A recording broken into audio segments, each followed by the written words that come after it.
Mutual फंडाच्या गुंतवणुकीवरती किती tax भरावा लागू शकतो किंवा शेअर मार्केटच्या गुंतवणुकीवरती तुम्हाला टॅक्सेस किती लागू शकतात, कसे ते वाचवू शकतो आपण ते टॅक्सेस, किंवा काय सिस्टमनी किंवा जे काही टॅक्स रिजिम त्यांनी आपल्याला काय स्कोप दिलेला आहे याच्याबद्दल आपण या व्हिडिओमध्ये बोलणार आहोत. तर हा व्हिडिओ शेवटपर्यंत पहा. जर तुम्ही म्युच्युअल फंडमध्ये इन्व्हेस्टमेंट करताय, जर तुम्ही स्टॉक मार्केटमध्ये इन्व्हेस्टमेंट करताय, तर मे माईट बी हा व्हिडिओ तुम्हाला फार हेल्पफुल होऊ शकतो भविष्यामध्ये टॅक्सेस वाचवण्यासाठी किंवा टॅक्सचा प्लॅन करण्यासाठी. तर नक्की व्हिडिओ शेवटपर्यंत. नमस्कार मित्रांनो, मी आकाश गोंदले. मागचे 12-22 वर्ष झालं फायनान्समध्ये काम करतोय. आजचा व्हिडिओ बनवण्यामागचं एकमेव कारण, मला खूप सारी लोक जेव्हा मी म्युच्युअल फंडचे रिटर्न्स लोकांना दाखवत असतो किंवा इन्व्हेस्टमेंट करायला सांगत असतो, तेव्हा त्यांचा पहिला प्रश्न येतो की बाबा याला किती टॅक्स लागणार ते सांग, म्हणजे आम्हाला ते करायला. मग मित्रांनो, आजचा जो व्हिडिओ आहे तो त्याच्यावरतीच आहे की टॅक्स किती लागणार आणि तुम्ही तो कसा वाचवू शकता किंवा काय काय ऑप्शन्स तुमच्याकडं अवेलेबल आहेत. तर व्हिडिओ नक्की पहा. सगळ्यात पहिला जो टॅक्स लागतो त्याला आपण म्हणूयात की short term capital gain, ST, short term capital gain, STCG. आता हा जो आहे शॉर्ट टर्मचा अर्थ पहिला तर म्युच्युअल फंड किंवा स्टॉक मार्केटला आहे 1 वर्षाच्या आतमध्ये जो प्रॉफिट तुम्ही बुक करता त्याला म्हणायचं शॉर्ट टर्म कॅपिटल गेन. म्हणजे मी आज काहीतरी स्टॉक विकत घेतला किंवा काहीतरी म्युच्युअल फंड विकत घेतला 10,000 रुपयाचा आणि वर्षाच्या आत तो मी 11,000 रुपयाला विकला किंवा 12,000 रुपयाला विकला, तर 2,000 रुपये माझा झाला हा शॉर्ट टर्म कॅपिटल गेन.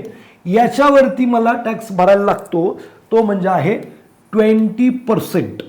म्हणजे 2,000च्या 20%. 10,000 गुंतवले त्याच्यावरती काही टॅक्स नाही. जे काही 2,000 रुपये वाढलेत त्याच्यावरती मला टॅक्स भरायचा आहे. तर 20% किती होणार आहे? 400 रुपये मला टॅक्स भरावा लागू शकतो. म्हणजे हे एक एक्झाम्पल आहे. वर्षाच्या आतमध्ये जर प्रॉफिट बुक केला तर. दुसरा टॅक्स इथं स्टॉक मार्केटला किंवा म्युच्युअल फंडला लागतो, त्याला म्हणतात लॉंग टर्म कॅपिटल गेन. म्हणजे काय की 1 वर्षानंतर 365 दिवसानंतर जर तुम्ही प्रॉफिट बुक केला तर तुम्हाला टॅक्स लागणार. म्हणजे काय झालं की मी यावर्षी 10,000 रुपयाची गुंतवणूक केली आणि पुढच्या वर्षी ते 12,000 रुपयाला 365 दिवसानंतर 12,000ला विकलं, तर इकडे पण मला किती कॅपिटल गेन झालाय? तो झालाय 2,000 रुपये. आता या केसमध्ये long term capital gain tax आहे 12.5%. परंतु इथं एक परंतु. काय परंतु आहे की 1.25 लाख 1,25,000 याच्या वरती तुम्हाला जर 2,000 किंवा 10,000 किंवा 50,000 गेन झाला तर टॅक्स लागेल. पण long term capital gain tax हा 1.25 लाखापर्यंत लागतच नाही. 1.25 लाखाच्या वरती जो काही गेन होणार त्यालाच टॅक्स लागणार. आता मग त्यासाठी मला दुसरं एक्झाम्पल असं घ्यायला लागेल की तुम्ही 10 लाख रुपयाची इन्व्हेस्टमेंट केली. किती रुपयाची इन्व्हेस्टमेंट केली? 10 लाख रुपयाची इन्व्हेस्टमेंट केली आणि 1 वर्षानंतर तुम्ही ती इन्व्हेस्टमेंट 12 लाख रुपयाला 365 दिवसानंतर विकलं, तर 2 लाख रुपये इथं तुम्हाला कॅपिटल गेन झालेला आहे. आणि या 2 लाखातून तुम्हाला 1.25 लॅक्स सूट आहे. म्हणजे तुम्हाला फक्त 75K वरती 12.5% टॅक्स भरायचा आहे. टेंटेटिव्हली एक 10,000 रुपये पकडूयात. हां, एक 8,000 रुपये येईल. 8,000 रुपये याच्यावरती तुम्हाला टॅक्स भरायला लागू शकतो 2 लाखावरती. तर हा झाला long term capital gain tax. आता हे म्युच्युअल फंड आणि स्टॉक मार्केट दोन्हीला हे ॲप्लिकेबल आहे. आता हा वाचवायचा कसा किंवा कोणकोणत्या मार्गाने तुम्ही long term capital gain tax इकडं वाचवू शकता किंवा शॉर्ट टर्म कॅपिटल गेन पण कसा नाही लागू शकत. तर सगळ्यात महत्त्वाचं, आपल्याकडं आपल्या कुटुंबामध्ये किती टॅक्स हेड्स आहेत त्याचा विचार करूयात. तर सगळ्यात पहिलं आपण स्वतः आहोत जे आपण टॅक्सेबल किंवा ॲप्लिकेबल होऊ शकू, किंवा आपली बायको आहे. मुलं जर मेजर असतील तर ते असू शकतात, आई वडील असू शकतात. मग आता बघा तुम्हाला किती ऑप्शन आहेत ते मला नाही माहीत, पण मी जनरल पकडतो की 2 ऑप्शन आहे. मी काम करतो आणि माझी बायको काम करत नाही, म्हणजे ती हाऊस वाईफ आहे. इन दिस सर्कमस्टन्सेस सगळ्यात पहिली गोष्ट तर आपल्याकडं आत्ता जे टॅक्स रिझिम आले त्यानुसार 4 लाखापर्यंत कोणत्याही इंडिव्हिज्युअलला काहीही टॅक्स भरायचा नाही आहे, 0%. मग आता 4 लाखापर्यंत टॅक्स नाही आहे. इन दिस सर्कमस्टन्सेस माझ्या बायको काही काम करत नाहीये, म्हणजे तिला काहीच उत्पन्न नाहीये. इन दिस सर्कमस्टन्सेस माझ्या बायकोनी समजा या फायनान्शियल इयरमध्ये शॉर्ट टर्म कॅपिटल गेन केला 4 लाख रुपये. म्हणजे काय की वर्षाच्या आत माल घेतला, विकला आणि त्या सगळ्याचा मिळून फायदा किती झालाय, 4 लाख रुपये लागला. मग याच्यामध्ये short term capital gain tax किती आपल्याला, 20%. पण माझी बायको दुसरीकडून कुठून काहीच कमवत नाहीये, तिला इकडनंच फक्त 4 लाख रुपये प्रॉफिट झालेला आहे. इन दिस सर्कमस्टन्सेस खरं तर टॅक्स भरावा लागणार होता 80,000 रुपये, पण तुम्हाला इकडे टॅक्स भरायला लागेल नेल, कारण तिचं उत्पन्नच तेवढं आहे. आणि 4 लाखापर्यंत कुठल्याही उत्पन्नावरती टॅक्स नाहीये. शॉर्ट टर्म कॅपिटल गेन यांना 4 लाखापर्यंत लागणारच नाही, दुसरीकडनं कुठनंही काय अर्निंग नाही आहे. आय थिंक हा पॉईंट तुम्हाला क्लिअर झाला. आता दुसरं पॉसिबिलिटी ही पण आहे की शॉर्ट टर्मला गेन नाही झाला बाबा, हा लॉंग टर्मला गेन झाला, वर्षांनंतर प्रॉफिट बुक केला, त्याला हा गेन झालेला आहे.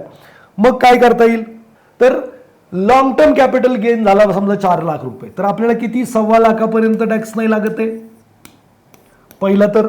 दुसरं 12.5% टॅक्स लागणार आहे. पण या केसमध्ये लागणार का, लॉंग टर्म कॅपिटल गेन जरी 4 लाख रुपये असला आणि तरी सुद्धा आपल्याला हे 1.25 लाख काही करायची गरज नाहीये. 4 लाखाचं उत्पन्न आहे, लॉंग टर्म त्या वर्षासाठी येईल ते, मग त्याला लागणार आहे का टॅक्स, तर याला सुद्धा तुम्हाला कुठल्याही प्रकारचा टॅक्स लागणार नाही आहे. हे पण नील आहे. म्हणजे जर तुमची बायको काहीही कमवत नाही आहे किंवा जे कोणी हेड आहेत तुमच्याकडं, पॅन आहेत, ते कमवत नाही आहेत, मेजर प्लॅन आहेत आणि कमवत नाही आहेत, त्यांच्या नावाने जर तुम्ही इन्व्हेस्टमेंट केली तर तुम्हाला टेंटेटिव्हली वर्षाला 4 लाख रुपये या कॅपिटल गेनवरती कुठल्याही प्रकारचा टॅक्स भरायचा नाही आहे. पहिली सूट तुमच्या लक्षात आली आहे की जे कमवत नाही त्या पॅनला तुम्हाला 4 लाख रुपयापर्यंत capital gain tax long term असू द्या नाही तर शॉर्ट टर्म असू द्या तो फ्री आहे. आता दुसरं तुम्ही आहात, तुम्ही तर पैसे कमवता. इन दिस सर्कमस्टन्सेस दरवर्षी तुम्ही समजा, मी लॉंग टर्म कॅपिटल गेन टॅक्सबद्दल बोलतो कारण म्युच्युअल फंडला किंवा स्टॉक मार्केटला माईट बी तुम्ही शॉर्ट टर्मला प्रॉफिट बुक करत नाही असं अझम्पशन करूयात आणि पुढे जाऊयात. इन दिस सर्कमस्टन्सेस शॉर्ट टर्मला तर तुम्हाला जर प्रॉफिट बुक केला, तुम्ही पैसे कमवता, तर 20% जे काही कमाई केली आहे त्याच्यावरती भरावंच लागेल. दुसरं long term capital gain tax काय, तर 1.25 लाखापर्यंत तुम्हाला पण काय काहीच टॅक्स नाही भरायचा. दरवर्षी 1.25 लाख रुपये प्रॉफिट बुक जर केलं, समजा 10 वर्षामध्ये तुम्हाला 15 लाख रुपयाचं कॅपिटल गेन होणार आहे उदाहरण, आणि तुम्ही दर वर्षाला 1.25 लाखाचा टॅक्स प्रॉफिट बुक केला 10 इयर्स, तर साधारणपणे 12,50,000वरती तुम्हाला कुठलाही टॅक्स भरायचा नाही आहे. म्हणजे फक्त याच्यातनं 2.5 लाखावरती तुम्हाला long term capital gain tax भरायला लागेल. म्हणजे तो टेंटेटिव्हली 12.5% जर गणितात घेतलं, 25 आणि वर्षे ते 27,500 वगैरे, तुम्हाला 15 लाख रुपये कॅपिटल गेन झाला 10 वर्षानंतर, त्याच्यावरती 27,500 रुपयाचा टॅक्स भरायला लागेल. साधं सोपं आहे, आपण खूप कॉम्प्लिकेटेड. बरं, आता तुम्ही असे कोणते पैसे गुंतवता, 1.25 लाखाचा प्रॉफिट जर तुम्हाला व्हायचा आहे तर टेंटेटिव्हली तुमची इन्व्हेस्टमेंट किती पाहिजे. 1.25 लाखाचं जर प्रॉफिट तुम्हाला जर करायचं आहे तर मला वाटतं 6-1 लाखाची 20% जरी रिटर्न मी CAGR पकडला तर 6-7 लाखाची इन्व्हेस्टमेंट तुम्हाला वर्षात करायला लागेल. म्हणजे पहिल्या दिवसापासून असली पाहिजे. मग तुम्हाला पॉसिबिलिटी की 20% जर प्रॉफिट मी कन्सिडर केलं तर तुम्हाला 1.25 लाख वगैरे प्रॉफिट बुक करता येईल, म्हणजे टॅक्सच लागणार नाही आहे. आणि 6-7 लाखाची इन्व्हेस्टमेंट करताय का तुम्ही, 10,000ची SIP करणार, वर्षात जर गणित केलं तर 60,000 1,20,000ची गुंतवणूक होईल. आणि लईच तुम्हाला प्रॉफिट झाला, चला 50% प्रॉफिट झाला तर 60,000 रुपये प्रॉफिट झाला, होणार नाही. म्हणजे 1,80,000 तुमच्याकडून, तो जर समजा फक्त स्विच केला, लिक्विडमध्ये पैसे टाकून परत त्याच फंडमध्ये जरी स्विच केले तर तुमचे 1,80,000 रुपये प्रिन्सिपल झाले, पुढच्या वर्षी वाढेल तेव्हा बघूयात. म्हणजे इन दिस सर्कमस्टन्सेस पहिलं तर तुम्ही बायकोच्या नावाने इन्व्हेस्टमेंट्स करून 4 लाखापर्यंत काय घेतलं, टॅक्स बेनिफिट घेतलं. दुसरं तुम्हाला जे आहे तुमच्या पॅनला तुम्ही 1.25 लाख रुपयाचं टॅक्स बेनिफिट घेतलं. आणि तिसरं तुम्ही HUFचं पण पॅन कार्ड काढू शकता. हिंदू अनडिवायडेड फॅमिली, तुमच्या टॅक्स कन्सल्टंटला भेटा, CAला भेटा, they will guide you for this. इकडे सुद्धा 4 लाखापर्यंत तुम्ही टॅक्स बेनिफिट घेऊ शकता. म्हणजे एक फॅमिली, तुम्ही तुमचं नवरा बायको आणि HUF असं जर विचार केला तर 9,25,000 कॅपिटल गेन टॅक्स तुम्हाला लागणार नाही पर ॲनम. आता 9-10 लाख रुपये जर तुम्हाला प्रॉफिट कमवायचं 10-20% तर 50 लाख काय ना अबाव इन्व्हेस्टमेंट पाहिजे जर तुम्हाला 20% रिटर्न मिळाले तर. 50 लाख रुपये इन्व्हेस्टमेंट करताय का? बघा मित्रांनो, खूप सारे मार्ग आहेत ज्याच्या माध्यमातून आपण टॅक्स वाचवू शकतो. पण तुम्ही टॅक्स वाचवण्याच्या चक्करमध्ये कदाचित गरीब राहणं प्रेफर करताय, हे फार चुकीचं आहे. मी हमेशा लोकांना म्हणतो आपल्या हातात टॅक्स वाचवणं आहे का? खरं तर तुम्ही आहे ना सकाळी दररोज उठता प्रार्थना करतात देवा मला श्रीमंत कर, आणि दुसरी प्रार्थना करता देवा माझा टॅक्स वाचव. देव म्हणतो गरीबच राहा. मित्रांनो, खरं पाहता मी असं म्हणेल की आपण ही प्रार्थना केली पाहिजे की देवा मला भारतातला नंबर 1 टॅक्स पेअर बनव. दुसरी प्रार्थना ऑटोमॅटिक तुमची फुलफिल झालेली आहे, म्हणजे तुम्ही श्रीमंत झालेला आहात. भारतातलं नंबर 1 टॅक्स पेअर होणं म्हणजे तुम्ही श्रीमंत. मला एक सांगा, निर्मला सीतारामनचे निर्णय आपण बदलू शकतो का? त्याचं उत्तर नाही असं आहे. टॅक्स प्लॅनला काही आपण सजेशन देऊ शकतो का भारत सरकारला? त्याचं एक सामान्य माणूस म्हणून नाही देऊ शकत. ते काय करणार ते आपल्याला गुपचूप ऐकायचं. बरं, हा देश सोडून जाणार आहात का? का टॅक्स लागतोय म्हणून आयुष्यात गरीबच मारणार आहात? तर बघा, लॉजिक्स लावत बसलात तर खूप काही आहेत. मी हमेशा म्हणतो माझ्या हातात काही नाही आहे. जे माझ्या हातात आहे ते एवढंच आहे की मी पैसे बनवू शकतो, माझ्यासाठी अजून कसं कमवू शकतो याचा मी विचार करू शकतो. टॅक्सचा किती विचार करू? हां, जे काही वेज आहेत ते सगळे मी वापरेल. जे काही टॅक्स बचतीचे मार्ग आहेत ते सगळे मी वापरेल. मी प्रयत्न करेल टॅक्स CA कडून ते जाणून घेण्याचं की कोणत्या कोणत्या पद्धतीने मी टॅक्स वाचू शकतो. पण ते टॅक्स लागणार आहे म्हणून मी गुंतवणूक न करणं किंवा अतिशहाणपणा करून कुठंतरी लोकांची मापं काढणं, दिस इज नॉट द वे. मित्रांनो, मी जर 100 रुपये कमवले तर मी हमेशा म्हणतो मला 42 ते 43 रुपये टॅक्स भरायला लागतो. मला सगळ्यात पहिलं तर 18% GST द्यायला लागतो. 100 रुपये समजा मी जर कमवले त्यातले 18% GST खाली माझ्या हातात राहिले किती? 82 रुपये. त्यातनं मी 30-32% स्लॅबमध्ये येतो. 30%च पकडा. माझ्या हातात काय राहिलं? माझे इथं सुद्धा 8-24, 24 आणि 18 हे 25 आणि 18, 25 रुपये इकडे गेले इन्कम टॅक्स आणि 18 रुपये किती झाले? हे दोन्ही तिन्ही मिळून 43 रुपये. म्हणजे मी जर 100 रुपये कमवले तर त्यातनं 43 रुपये हा माझा टॅक्स जातो आणि खाली माझ्याकडे राहतात टेंटेटिव्हली 57 रुपीज. मग मी पैसे कमवण्यावर फोकस करू का हे लई टॅक्स लागतोय म्हणून कमवायचंच नाही, जगायचंच नाही, सगळं बंदच करून टाकू? देर आर वेज, आणि वे करूनच ठेवलेले आहेत. सो प्लीज जागे व्हा. उगीच कुठेतरी आम्हाला कोणीतरी चुकीची माहिती दिली आहे किंवा चुकीचं इन्फॉर्मेशन आहे आणि हे सगळं प्रॅक्टिस आम्ही हेल्प करतो लोकांना की अशा पद्धतीने तुम्ही प्लॅन करू शकता. अर्थात अप टू यू आहे काय केलं पाहिजे काय नाही केलं पाहिजे. पण नक्की मला कमेंटमध्ये सांगा की खरंच गरज आहे का एवढं टॅक्सबद्दल विचार करायचे? मार्ग आहेत ते मार्ग माहीत करून घेण्याची गरज आहे किंवा आपण कमवण्यावरती फोकस करा. लागणारा टॅक्स लागतोच. मी आहे ना माझ्या CAला आजपर्यंत कधीच म्हणलं नाही तू टॅक्स वाचव.